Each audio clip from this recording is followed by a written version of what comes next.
Guys, it's over. Our scuffed setup is gone. What's going on, guys? Welcome to a still scuffed but slightly less scuffed setup here in the new stream room. Obviously, we are far from set up, so don't pay attention to what's going on back here. All we need is right here, and we're here to talk about our predictions for the Belgian Grand Prix this weekend around Spa-Francorchamps. My favorite track on the calendar, probably. My favorite track on the calendar. We're here to talk about our biggest positive surprise, our biggest disappointments, our qualifying top three. Thankfully, no sprint this year, as we saw last year. I don't like it. I do not want it to come back. Unfortunately, it is next year. Our raised podium, and then we'll round things out with our one crazy prediction. If you enjoy these prediction videos and you want to get in on the action, you'll see as the video goes on my community predictions that will show up here along the bottom and what my community thinks is going to happen this weekend around Spa. Also, if you haven't already, subscribe down below. We'd love to have you join our little community here. We are growing as F1 and sim racing enthusiasts here on YouTube. It's a lot of fun around here. We'd love to have you. And as we make our predictions, leave a comment down below what your predictions are as well for this weekend. I'd love to see what you think. And before we hop into it, if you enjoyed the video at any point, please give it a like rating. It really helps me out with the almighty algorithm. But without further ado, let's go ahead and jump on into this thing with our biggest positive surprise. Let's kick things off with our biggest positive surprise in this weekend around Spa. We all love to see the longest track on the calendar, and what that comes with is a lot of high speed sections, a lot of high speed corners, and a lot of straight line speed necessary. So that is why my biggest positive surprise this week is going to be Haas. I'm expecting a good result for Haas, as we have seen them perform very, very well around circuits that require a lot of high speed performance, both in straight line speed as well as high speed corners. And we've seen in races a la like Jeddah, which we saw the Haas perform very, very well. Canada as well is another big shout. So I think that we could see another very, very, very good weekend from Haas, especially after we saw them struggle just a little bit last week in Hungary. Obviously, Hungary is a much different beast than Spa, and so I think we could see a good return to form for Haas, who have been performing admirably this year. And while I don't know if it'll be enough to overtake VCarb in the standings, I think we'll see a good haul of points this weekend in Belgium. Let's move right along to our pick for biggest disappointment, and I've gone for another team, and this time I've gone for the green British team of Aston Martin. We saw Aston perform very well in Hungary, and I think this is basically just an inversion of my Haas pick, as we saw Haas perform poorly in Hungary, and so I'm expecting them to do well this weekend. I saw Aston perform very well in Hungary, and I think that could translate to issues for them going this weekend into Belgium. That said, this one is really just a vibes pick. We've seen Aston kind of be all over the place this year, and I think that I haven't seen the performance in these types of tracks to say Aston Martin is going to have a good weekend. And so unfortunately, Aston, I'm sorry, you are my pick for biggest disappointment this weekend. Let's go ahead and move on to the Saturday, what we all show up for the day before the race, and that is qualifying. My predictions for the top three in qualifying, and I think it involves a return to true form for one driver on the grid, and that is Charles Leclerc, who is my pick for P3 in qualifying this weekend. I think the Ferrari should perform pretty okay in this weekend at Spa, but I do think that we could see them to perform a little bit better, continue to be, play around in that battling for third fastest on the grid. We saw Charles able to keep up with Lewis last weekend in Hungary, and so I think we could see something similar this weekend with Leclerc, performing very, very well. And we do know that when he can actually, get the car to hook up, he is very, very good in qualifying. And I think we'll see it here this weekend as he sticks at P3 on the grid for Sunday's race.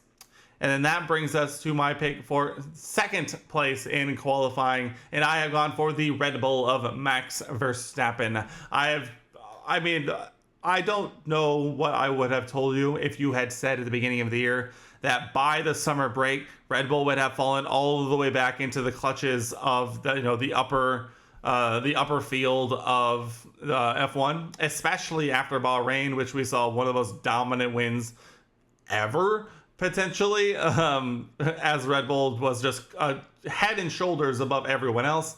But now here we are heading into the summer break, and we can honestly say that we don't even think the Red Bull is the fastest car anymore, with the McLaren taking over, and even Mercedes starting to perform pretty decently. Still not up to snuff with the Red Bull, but we are potentially seeing upwards of 3 or maybe even 4 constructors battling at the top of the grid. But that said, he is still Max Verstappen, and so I do foresee a front row start for Max this weekend, and I think he's going to put it P2.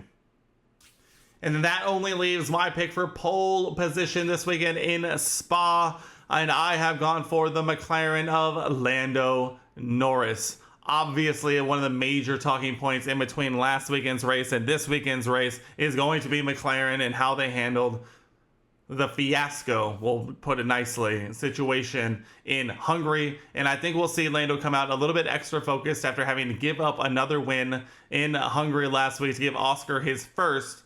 And so I think we'll see Lando come out, want to prove a point, especially given a McLaren that is suddenly making a case to be the fastest car on the grid. And while McLaren did struggle at Spa last year, they have upgraded that car wonderfully and are now pretty comfortable in those kinds of tracks and conditions. And so I think we could see another great result for Lando this weekend. And it's going to start on Saturday by putting in a pole position. All right, coming down to it, Sunday result, the race podium. What do we think is going to happen this weekend? But I am here to tell you exactly what is going to happen this weekend. And we're going to start with P3. My pick for P3 on my race podium is George Russell. That's right. I think George Russell is going to have a huge bounce back weekend in a Mercedes that is suddenly looking very punchy. And we've seen George have some unlucky moments over the last couple of races, but I think it's going to culminate in a very, very solid result before the summer break this weekend around Spa. And I think it's going to start by finishing on the podium once again this weekend in Belgium. I think George is definitely capable of it. I think the car is capable of it in the right circumstances. And I think Ferrari, while it might be well in qualifying trim, and I do expect to see them fighting for good points, I don't know if it's enough for a podium until they can prove to me that they've taken a step forward and kind of gotten their head around their car once again. So George, congratulations. You're my pick for P3 this weekend in Spa. Moving on to P2, I have gone for Lando Norris. Now, I know what you're saying. Dakota, didn't you just say that the McLaren is probably the best car on the grid? The answer is yes. And I think the biggest difference that's going to take place in this weekend is, one, the DRS advantage of the Red Bull. And while it might not be as strong as it once was, it is still incredible. And I do think that Lando, while he's going to come out extremely focused after what happened last weekend in Hungary, I do think we could potentially see another just moment in time where Max just gets the better of Lando, and Lando's still going to finish on the podium, but it might just have to be another P2 because, I don't know, the vibes around McLaren are just not good right now. And while I do foresee Lando being good enough to take pole position, I don't know if I see it enough in the cards to convert it to a win. So, Lando, you are my pick for P2. I would love for you to prove me wrong and prove the world wrong. We saw what you could do last week, but at the same time, Oscar, I think, still deserved that win. So you have to go out and take it for yourself. And then rounding it out with my pick for the winner of the 2024 Belgian Grand Prix is Max Verstappen. I refuse to believe that Red Bull is going to go this many races in a row with not winning, and I do expect them to finish on the top step again before the summer break. And would you look at that, we are here one race before the summer break, and I think we will see them on the top step again going into this nice long month break as all the teams to try and rest and relax and recover from the first half of the season. And so it hasn't happened in a few races, but I refuse to believe that Red Bull is going to go out like that. And while they have been struggling over the last couple of races, they've still finished on the podium more often than not, outside of potentially what we saw last week with obviously Lewis and Max coming together. But I do think we'll see Max on the top step once again. As much as I would hate to see it, as much as I would love to see another driver win again, I do think we'll see Max on the top step. But what do you think? Let me know down in the comment section below. All right, here we are, our final prediction, our one crazy prediction.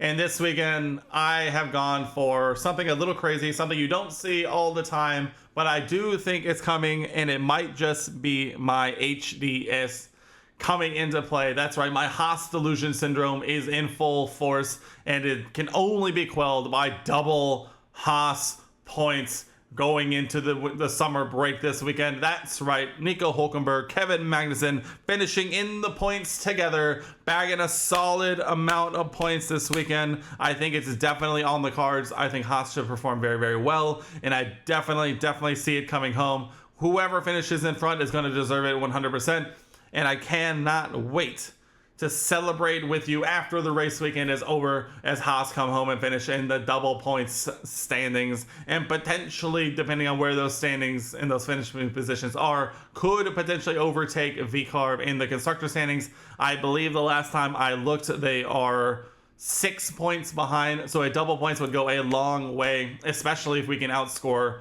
the VCarbs before the weekend is over. But there you go, guys. That is my one crazy prediction. What do you think of my crazy prediction? Do you think it's going to happen? Let me know. Guys, there we have it. Our Belgian Grand Prix predictions have come and gone. What do you think of my predictions? What do you think is going to happen? I'm super excited for this weekend. Spa is one of my favorite. Eau Rouge, Raidillon, the Camel Straight, all that is probably some of my favorite corners in the world, and I think it's going to be an absolute banger if the weather complies. Obviously, we've seen in the past that the weather in Belgium can be, let's just say hit or miss.